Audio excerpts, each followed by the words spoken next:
आणि यानंतर आतापर्यंतच्या सगळ्या महत्त्वाच्या बातम्यांचा वेगवान आढावा घेऊयात महाराष्ट्र लाईव्ह मधून। मुंबईतील आझाद मैदानात निवृत्त न्यायमूर्ती शिंदेंनी मनोज जरांगेंची भेट घेतली। या भेटीत मराठवाड्यात 47,000 नोंदी मिळाल्या असून 2 लाखांहून अधिक प्रमाणपत्र दिल्याची न्यायमूर्ती शिंदेंनी जरांगेंना माहिती दिली। तर मराठवाड्यातील 1,23,000 कुणबी गेले कुठे?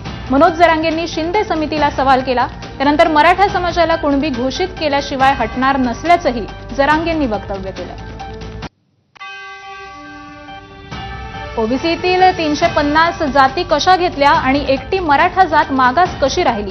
मनोज जरांगेंचा शिंदे समितीवर प्रश्नांचा भडीमार। तर 13 महिन्यांपासून शिंदे समिती अभ्यास करतेय, त्यामुळे आता अध्यादेश काढा, जरांगेंची मागणी।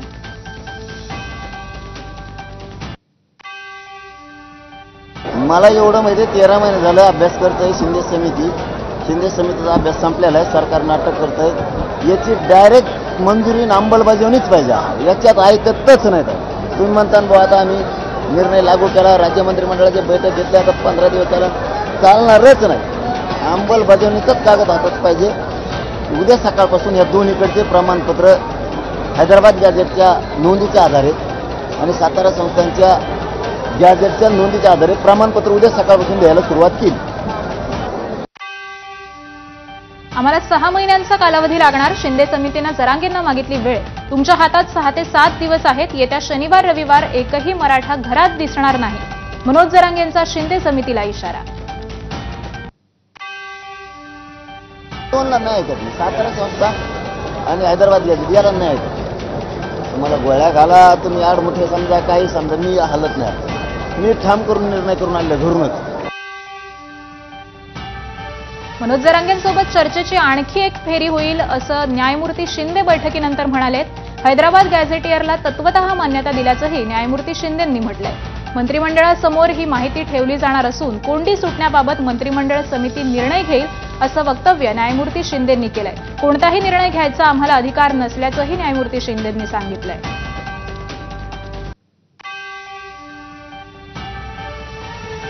घटनेत बदल करण्याची भूमिका घेतली तरच आरक्षणाचा प्रश्न सुटू शकतो, शरद पवारांचं मोठं वक्तव्य। तमिळनाडूत 72% आरक्षण मिळू शकतं, तर घटनेत बदल करता येऊ शकतो।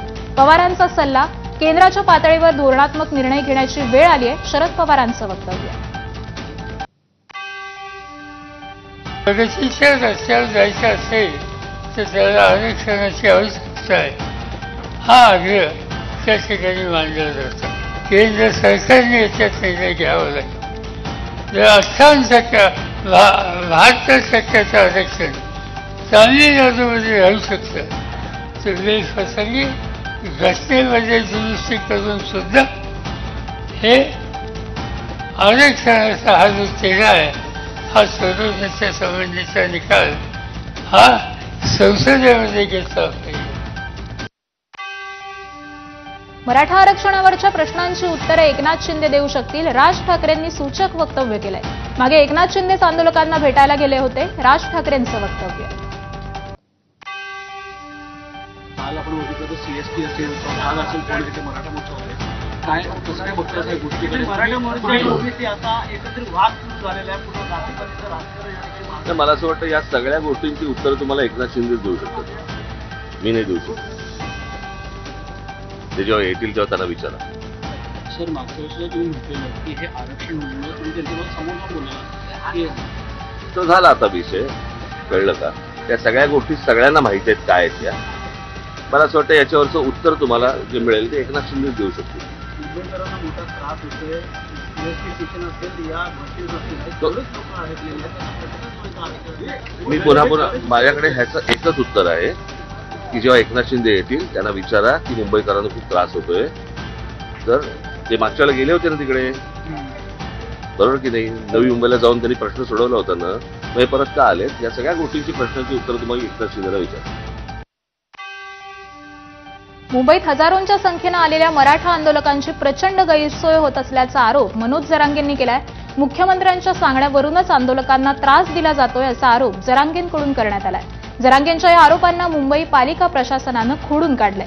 मुंबई महापालिकेकडून प्रसाधनगृहांची उभारणी करण्यात आल्याचे फोटो प्रसिद्ध करण्यात आलेत। मराठा आंदोलनाच्या पार्श्वभूमीवर मुंबई महापालिकेकडून तयारी करण्यात आली असून पालिकेकडून 321 प्रसाधनगृहांची व्यवस्था करण्यात आली आहे। सोबतच 11 टँकर आणि 450 साफसफाई कर्मचारी आणि मेडिकल कर्मचारी तैनात करण्यात आले। बीएमसीच्या समोरचे आणि सीएसटीच्या समोरच्या पोरांना विनंती आहे, शांततेनं घ्या, नका मिळू देऊ। तुम्हाला जेवायला मिळालं नाही, तुम्हाला पाणी मिळू द्या नाही मुख्यमंत्री, कारण प्रशासक बसलेला असणार आहे सध्या, त्याच्यामुळे कंट्रोल सगळा मुख्यमंत्र्याचा असणार आहे। पण कधी ना कधी वेळ बदलत असती, तुम्ही रिटायर जरी झाले तरी आयुक्त साहेब सुट्टी देणार नाही, कारण मराठ्याच्या पोराचं पाणी तुम्ही बंद केलं। आज मराठा उपसमितीची बैठक पार पडली। त्यानंतर उपसमितीचे अध्यक्ष विखे पाटलांनी जरांगेंच्या आंदोलनाबाबत भाष्य केलंय। सरकारनं रेस्टॉरंट खाऊ गल्ली बंद करायला सांगितली नाही अशी स्पष्ट भूमिका ही विखे पाटलांनी मांडली आहे।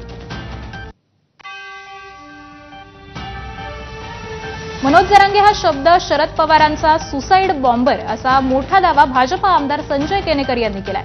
मुंबईत मराठा आरक्षणासाठी मराठा समाज आक्रमक झालाय। जरांगेंनी आरक्षणासाठी उपोषण सुरू आहे। अशातच संजय केनेकरांच्या या विधानानं चर्चांना उधाण आलंय। शरद पवारांचा एक सुसाईड बॉम्ब म्हणून जरांगेंकडे पाहिलं जातं आणि खऱ्या अर्थानं हे नुकसान बुमरँग होणार आहे।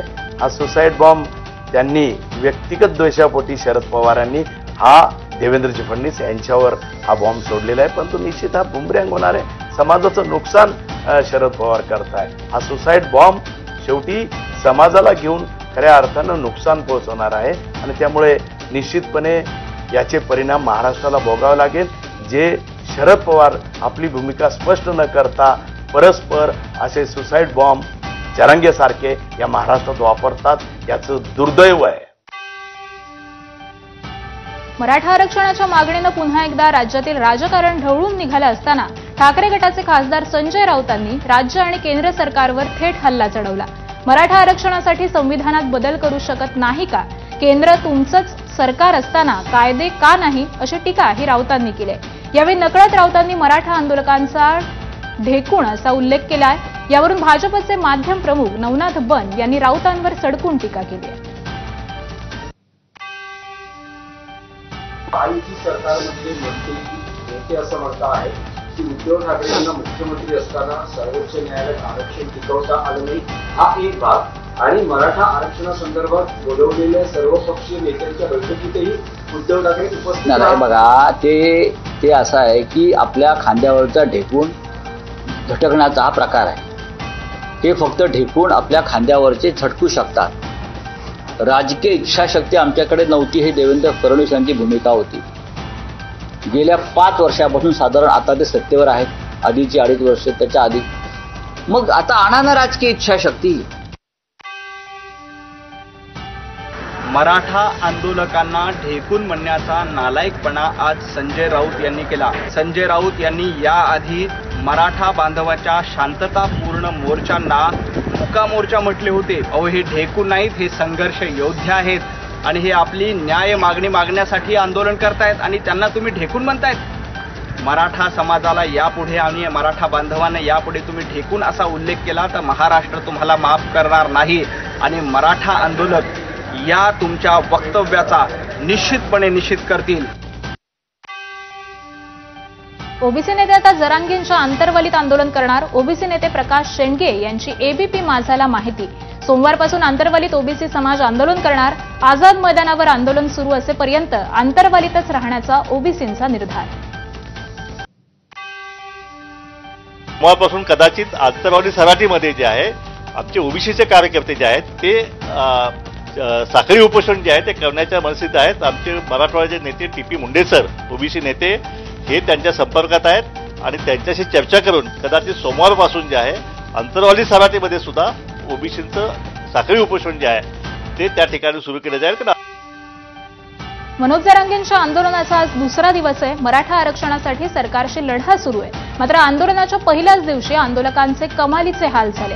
आंदोलकांना भर रस्त्यावर स्नान करायला लागलं तर मराठा आंदोलकांनीच आंदोलकांसाठी नाश्त्याची सोय केली. हॉटेल आणि फूड स्टॉल बंद असल्यामुळे जेवणाची अडचण निर्माण झाली आहे. तर नवी मुंबईमध्ये मराठा आंदोलक चक्क रेडा घेऊन आंदोलनासाठी निघाले. मराठा आरक्षण आंदोलनाच्या पार्श्वभूमीवर शहरात कायदा आणि सुव्यवस्थेचा प्रश्न उपस्थित होऊ नये म्हणून मुंबई पोलिसांनी कडेकोट पोलीस बंदोबस्त तैनात केलाय. मराठा आंदोलनात सुरक्षेसाठी 3 सुरक्षा पथकं तैनात. मुंबई पोलीस आणि CISFचे जवान, धडक कृती दलाचे पोलीस आणि CRPFचे जवान सुरक्षेसाठी तैनात करण्यात आले. आझाद मैदानात आंदोलनासाठी 5,000 लोकांना परवानगी देण्यात आली होती, परंतु लाखो आंदोलक आझाद मैदानावर उपोषणासाठी दाखल झाले. त्यामुळे पोलिसांनीही योग्य ती सुरक्षा व्यवस्था तैनात केली आहे. मराठा आंदोलकांसोबत पोलीस अधिकाऱ्यांनी समजुतीनं घ्यायचा हा प्रयत्न केला आहे. महापालिका परिसरात मराठा आंदोलकांनी कारंजात आंघोळ केली आहे, तर CSMT परिसरामध्ये मराठा आंदोलक हे सिग्नलवर चढलेले पाहायला मिळाले.